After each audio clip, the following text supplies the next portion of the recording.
കുടിവെള്ളമില്ല, ഭക്ഷണമില്ല, ഒന്നുമില്ല. ഒരു കൊച്ചു കുട്ടിക്ക് പാല് പോലും ഇല്ല. ഞങ്ങളിവിടെ വളരെ കഷ്ടത്തിലാണ്. എങ്ങനെയെങ്കിലും ഞങ്ങളെ ഒന്ന് ഇരുന്ന് രക്ഷിക്കൂ സാറുമാരെ. എന്റെ മോളും എന്റെ ഫാമിലിയെല്ലാം വെള്ളത്തിനകത്ത് കുടുങ്ങിക്കിടക്കുവാണ്. അവരിപ്പോ ടെറസിന്റെ മണ്ടയ്ക്കാണ്.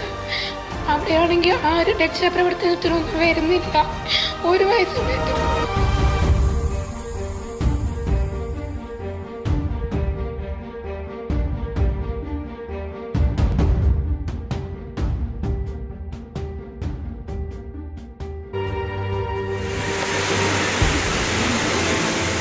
If a pandemic wasn't enough, a cyclone tore through Bengal. And now, locust. It's a massive crisis in Maharashtra's Marathwada region, a third year of... Hi to all. So we are doing project on impacts of climate change on human health. So first let us know why climate change is a social problem. Like small farmers are an integral parts of our societies, and consequently the effects of climate change on farmers can threaten food supplies and security, as well as increase volatility in global food prices. Residents in poorer neighborhood in mega cities are less likely to have air conditioning, and rising temperature will make their condition more worse. And also communities will be forced to relocate due to floods, which will create migration problems. Now we have our contents. First is, what is climate change? This is very necessary. Then we'll talk about survey results. Then we'll talk about the causes of climate change, like natural causes and human causes. Then we'll talk about the impacts of climate change, then some government policies, and finally we'll tell you our solutions to overcome these impacts of climate change on human health. So first we learn what is climate change. So climate change is a long-term change in the average weather patterns that have impact on Earth's local, regional and global climates.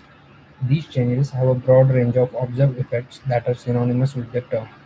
Climate change is a significant threat to the health of people. We conducted a survey with over 100 respondents, and 66% of those claim climate change is an urgent issue when related to their health. Air pollution came out to be as the most important issue, followed by the temperature rise. Then we'll discuss how climate change is in different forms. First, temperature rise. As we know, India's temperature is increasing day by day, and it has already increased by around 0.7 degrees Celsius during the last 120 years due to greenhouse gas emissions, and by the end of this century it is expected to rise by approximately 4.5 degrees Celsius. Then there is the problem of air pollution. Then there is rise in sea level due to melting of glaciers. Then there is also the problem of drought, and it is caused due to altering atmospheric rivers. Then there is also loss of biodiversity due to limited adaptability speed of flora and fauna. Also, there is a ice albedo feedback, according to which extensive ice surface have a cooling effect on the global climate as a high proportion of radiation that is reflected. As a result of the global rise in the average temperature, however, these ice surfaces begin to melt, the ice surfaces shrink, and the amount of reflected radiation is reduced. These all problems cause a lot of economic losses. Overall, India's economic losses due to climate change are the second highest in the world, with a loss of around 2.7 lakh crore till date, and it is nearly as much as its defense budget in 2018. Then these are some examples of climate change, like Cyclone Fani causing economic losses of around $8 billion. In other photo, we can see the drought conditions in India. Some other examples due to climate change are floods. Recently, we had Bihar floods, Kerala floods, Assam floods, and many more. Then also last year we had locust swarm attacks, which halted agricultural productivity, and those are caused by climate change due to the migration of insects. Now we'll discuss some numbers about India and its climate change.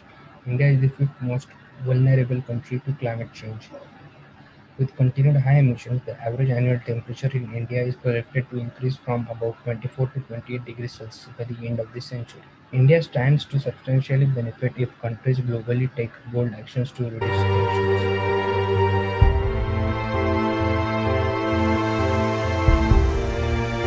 Hi everyone, I'm Gaurav Kamboj. Now we will discuss about our survey results. Our survey consists of 108 participants with the 70% of the people in the age group of 15 to 35, and they were mostly from IITs. Rest of the 30% were in the age group of 36 to 50. Here we can see that a majority of the people think that climate change actually threatens our personal health and safety, and two-thirds of them believes that climate change is a bigger issue worldwide, while one-third of them were neutral and they were not so bothered about it. Well, there are many natural and anthropogenic factors that contribute to climate change, and this is supported by our survey as well, where 89% of the people mentioned that human activities are one of the biggest cause of climate change. But when it comes to the tackling climate change, only 50% of the people showed their willingness to reduce their energy usage to handle this big issue, because everybody likes to give suggestions, but when it comes to the implementation part on their own, then more than half of the people will step back because they are unwilling to give their luxury life. When it comes to the initiatives and the awareness about initiatives, we can see that more than half of the people are not aware of the global policies and initiatives that are taken by different environmental organizations and groups to tackle with the climate change. And this is where the biggest problem lies. If you don't know about the initiatives taken by different organizations, then it is highly unlikely that you will be participating in these organizations or you will be contributing to these organizations. Now coming on to the awareness spreading tools. Internet has been one of the biggest players, followed by educational institutes that are making people aware of climate change. And our study supports this statement, where 90% of the people claimed that they read about climate change on internet at least once. Also, the print media is performing their job better than government. Print media like newspaper and magazines. And it's time that TV news channels, they need to talk about this bigger concern. Here comes the very interesting slide of tackling climate change, where people are having two different perspectives. Like people are having, they are saying nearly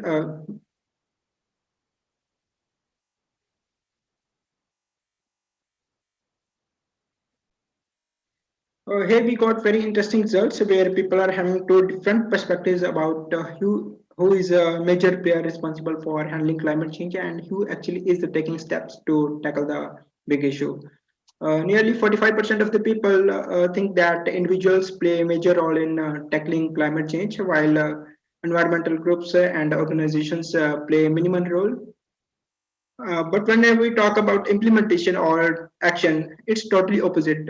More than half of the people think that more than half of the people said that environmental groups and organizations are contributing most in handling the big issue, and that is the climate.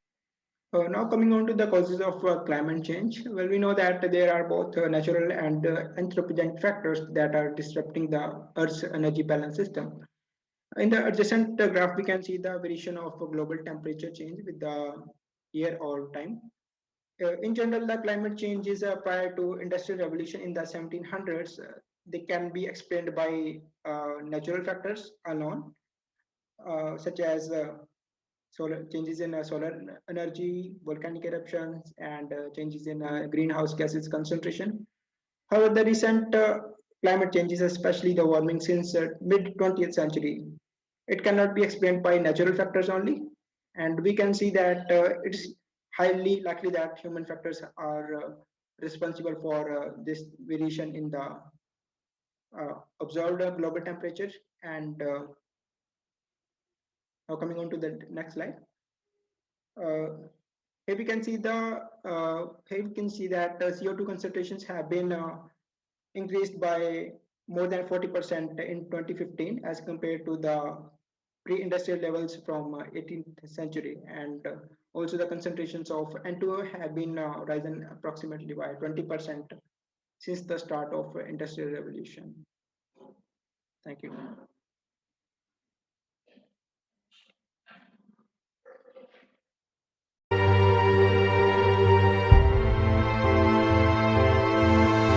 So here we discuss a bit about the impacts of climate change onto the health of people in India.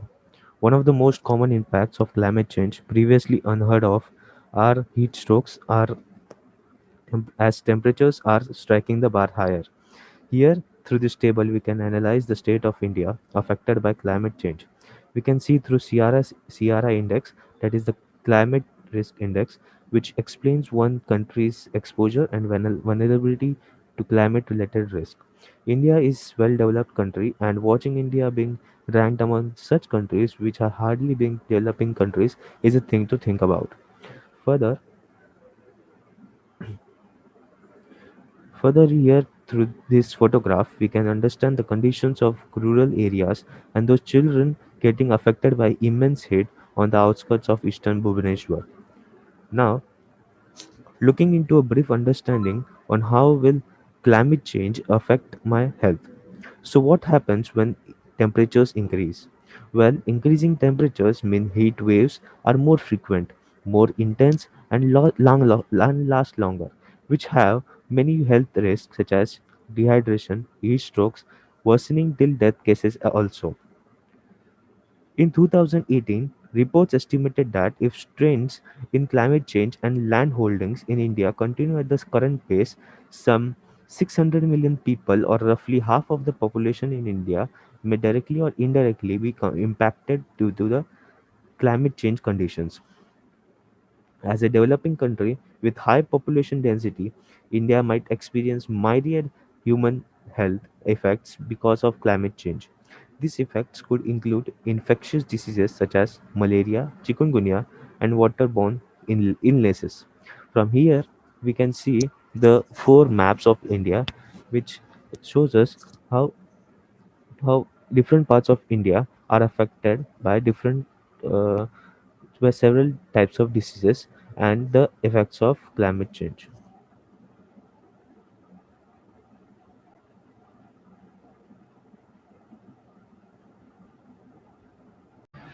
Now we discuss about government policies and laws regarding climate change. So in Article 21 states no person shall be deprived of his life or personal liberty except according to procedure established by law. It's correct. But is there something which is related to right to a healthy environment?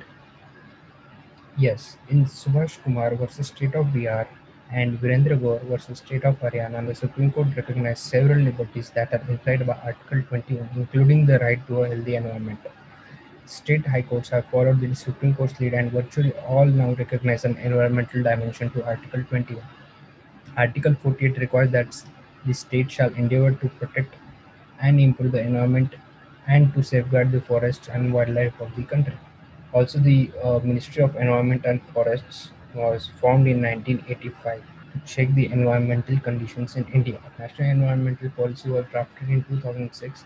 Then the National Action Plan was drafted in 2010, and there are 8 missions which form the core of it. They focus on promoting understanding of climate change, adaptation, energy efficiency, and natural resource conservation. Then MOEF, that was Ministry of Environment and Forests, was changed to MOEFCC, which included climate change in 2014. The National Mission for Green India was drafted in 2014, and so was Clean Air Program in 2019. You can see in the Paris Agreement, the world decided to limit global warming to 2 degrees Celsius below pre-industrial levels. At current greenhouse gas emissions trajectories, global average temperature may rise 3 to 5 degrees Celsius and perhaps higher. We'll discuss some judiciary cases. First is MC Mehta versus Union of India, in which the Honorable Supreme Court stated that no motor vehicle conforming to the emission standard BS4 shall be sold or registered in the entire country with effect from 1st of April 2020. Then another case of MC Mehta versus Union of India. The Honorable Supreme Court ordered the closure of a number of polluting tanneries near Kanpur located on the banks of river Ganga. And we have some other cases also.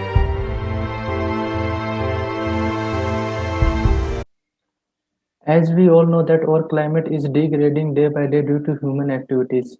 As being a responsible living being on this planet, we should collaborate to make the planet inhabitable for all the species. Thereby, we should focus on preventing climate change. So here basically we will discuss mainly 8 points to reduce the climate change. First one is air pollution prevention. Air pollution prevention involves taking strict measures to ensure that lesser harmful particles are released into atmosphere. By doing so, we are creating a cleaner and fresh air to be able to breathe. So there are many methods to control or to reduce the air pollution. Particularly, we can reduce the air pollution by reducing the consumption of fossil fuels and limiting industry emissions and waste. Second one is renewable energy. Renewable energy source is better than conventional fossil fuels because they don't get exhausted, they don't pollute the environment, comparable more output efficiency, and thus a better choice to prevent climate change. There are many types of renewable energy such as solar energy, wind energy, and hydrothermal energy. Solar energy is most efficient and effective among these renewable energy sources because for home and commercial use. Third one is sustainable transportation. Sustainable transportation is meeting the transportation demands of the society while at the same time ensuring that it does not pollute the environment. This can be done by using electric vehicle, mm, improving public transport infrastructure, and creating green highways. And next is waste management and recycling. So in our day-to-day life, it has become important to manage the waste that we produce because if it is left as it is, then it will pollute the environment.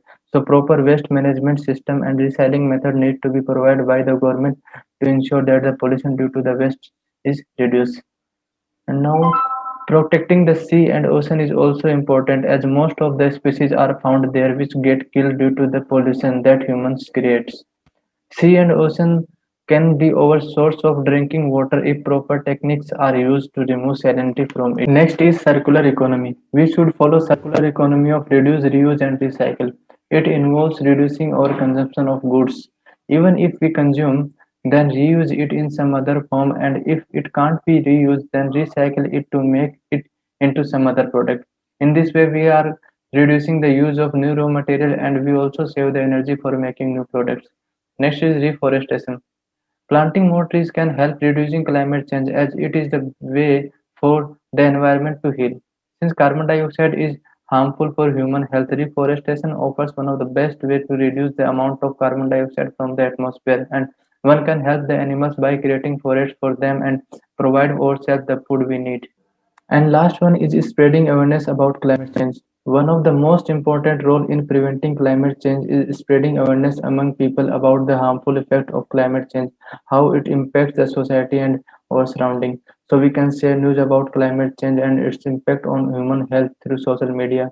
We can talk to the people about global solution to the problem, and art is the best way to convey our message since art inspires so many people. So it might be a good way to show our concern about climate change. We can make paintings, photographs, or whatever medium we think to convey our message in our best way. So we should take some step to prevent our climate.